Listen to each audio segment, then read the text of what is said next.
Nous accueillons les auteurs de Rockabilly Zombie Superstar qui vient de paraître début septembre chez Ankama avec Nico Peck et Lou. Première BD pour toi. Ouais. Vous avez fait le scénario tous les deux. Toi, Nico Peck au dessin et Lou aux couleurs. Alors comment vous êtes rencontrés tous les deux? On s'est rencontrés en fait sur le forum Café Salé. Quand j'ai lancé Rockabilly Zombie Superstar, en fait à la base j'ai commencé tout seul et je montrais mes pages en noir et blanc sur le café et donc à un moment donné Lou a mis un commentaire du genre tu devrais mettre de la couleur, c'est pas beau en noir et blanc. Non, c'est pas non, c'est les niveaux de gris qui étaient c'était pas ça encore le noir et blanc. Ouais. Je fais mon chien. Ouais. J'aime bien. Et du coup, j'ai essayé de faire de la couleur et puis la réaction a été double chieur. Et donc du coup, j'ai dit vas-y, fais voir ce que tu peux faire quoi. Et puis du coup, je lui ai passé des pages et puis je suis resté sur le cul en voyant le résultat quoi. Et, voilà quoi. Donc c'est passé de chieur à Allez, dis-le. Hein. voilà. Super copain. Hein. Ouais. Presque un frère quoi. Ah ouais, parce que On a plein de délires en commun. Ouais. C'était pas juste. Puis bon, là, c'était encore au stade juste les planches en fait. Et puis bon, après il y a eu l'écriture et c'est vraiment là qu'on s'est découvert, qu'on a vu qu'on avait envie de raconter les mêmes choses, une culture commune, plein de choses musicales. Puis... Ouais. Décidé d'écrire l'histoire tous les deux ou il y avait déjà une base? En fait, une base, que la base, j'ai été contacté par la revue Black Mamba pour faire 6 pages et moi ça me suffisait pas 6 pages, il fallait au moins le double et puis bon ils ont pas voulu donc du coup je me suis dit je vais quand même essayer de continuer le truc tout seul et puis je me suis vite rendu compte qu'au niveau scénario j'étais pas au point, donc j'ai proposé en fait c'est venu naturellement en fait, c'est venu. Ça a commencé sur les planches qu'on continuait après la 6 où on échangeait des idées et puis on a vu que ça marchait bien. Et puis après on s'est dit on va qu'est-ce qu'on fait, on fait un dossier. Et puis après on s'est vu qu'il n'y avait pas assez de matière. Puis c'est là qu'on a commencé à d'abord cracher des scènes qu'on avait envie et puis on a commencé à construire ensemble. C'était un va-et-vient, je lui envoyais, il me le renvoyait. Quand je finissais un album juste avant, donc je faisais ça le soir, pendant ça la journée, lui il sortait les trucs, puis moi je passais la nuit dessus et puis le lendemain pendant un mois comme ça. En un mois on a tout bouclé le projet en un mois. Puis voilà, j'ai envoyé le dossier, il devait être 3h du matin chez Ankama et j'ai eu un coup de fil à 10h du matin. Alors comment s'est fait la rencontre avec Ankama? En fait, on m'a dit que Ron avait monté le label 619, donc il recherchait des auteurs.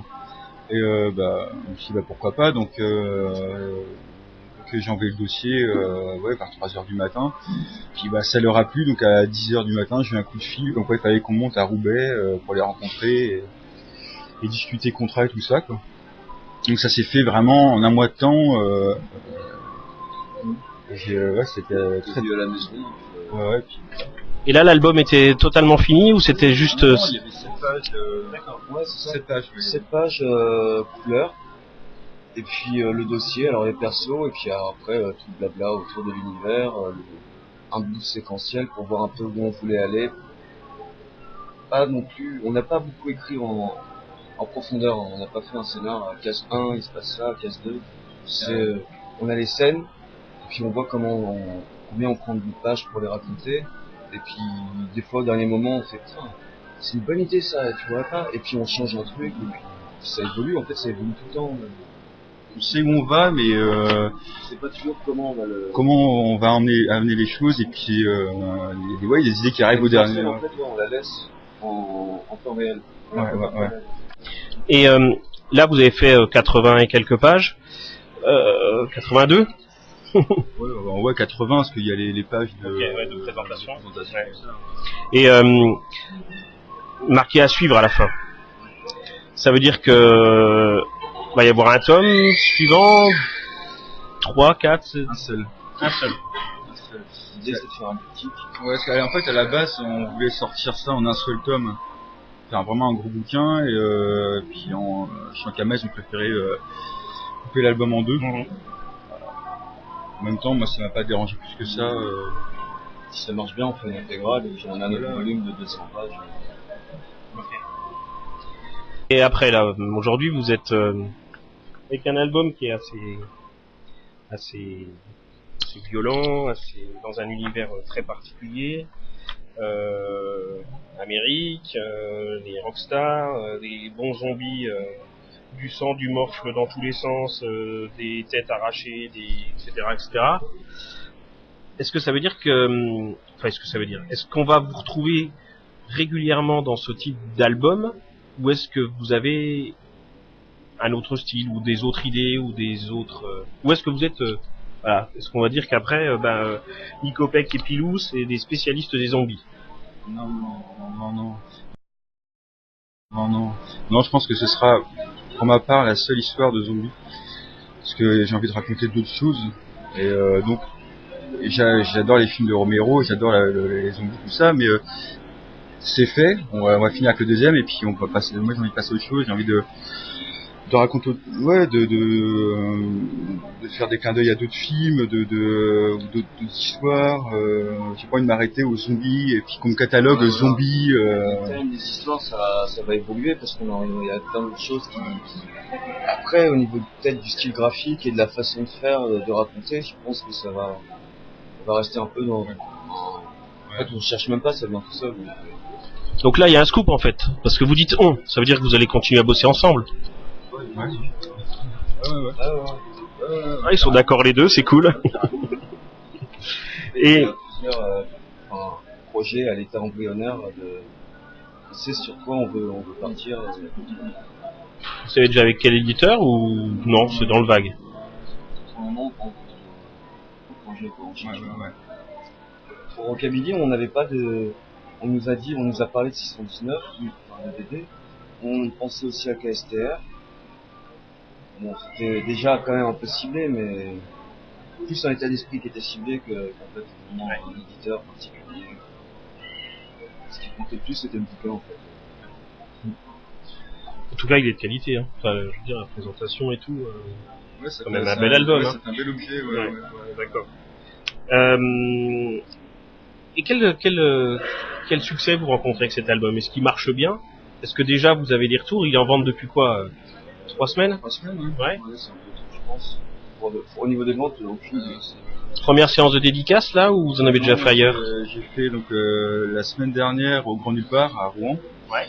Et j'ai fait une trentaine de dédicaces en 4 heures, donc très bien même. J'ai un peu étonné de voir autant de monde. Ouais. Donc pourvu que ça dure, quoi. En tout cas, Ankama a fait un paquet de pubs sur cet album. Hein. Je sais que nous, on a fait une preview de 10 pages sur le site, et que Ankama nous avait contacté aussi pour faire un concours, ce qu'on a réalisé la semaine dernière. Il y a d'autres sites de BD aussi qui ont présenté votre album. Enfin, il a été bien. Nous, on a bien apprécié aussi. On a fait une bonne critique dessus. Et voilà quoi. Et aujourd'hui au festival, il y a du monde aussi là qui vient d'Arnétal. Ouais. Il y a du monde pour Ocap, et moi j'ai fait pas mal d'autres choses pour Idol. C'était la surprise. Des années après, j'avais toujours vu un album. J'ai fini le dessin de l'album en couleur. Et vos sources d'inspiration là, c'est lesquelles? Vous avez parlé tout à l'heure des films de Romero. Roussemayer avec Pasteur Pussycat Kill Kill, pour tout ce qui est film, on va dire de genre, il y a Lucio Fulci, Romero, Tarantino, Rodriguez, et un peu tout le cinéma des années 70 en fait, avec tout ce qui est Z et compagnie quoi. La période italienne qui était. Ouais, j'ai une culture délirée. C'était néfaste des années 70 quoi, qui avait avec les films fauchés, et rentre dedans quoi, qui avait pas de. C'est toute une culture qu'il y avait. Et On me dit là qu'il y a un gamin qui a hurlé sur le chat et on me dit qu'il faudrait lui envoyer un zombie. Vous avez des connaissances pour...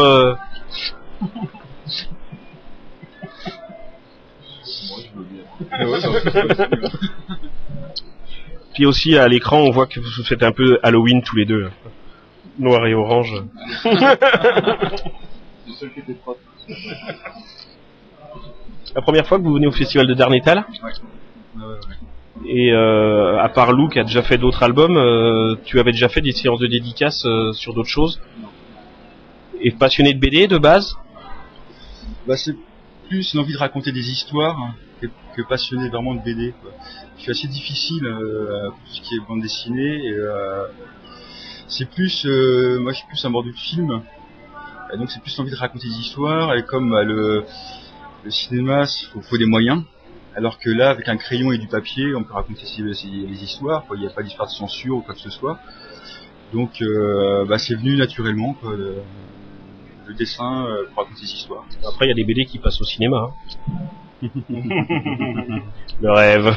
Ah oui, le rêve, ouais. Le film de Rodriguez. Oui, Tarantino, ce serait pas mal. Et bien je vous remercie tous les deux d'être venus nous rejoindre.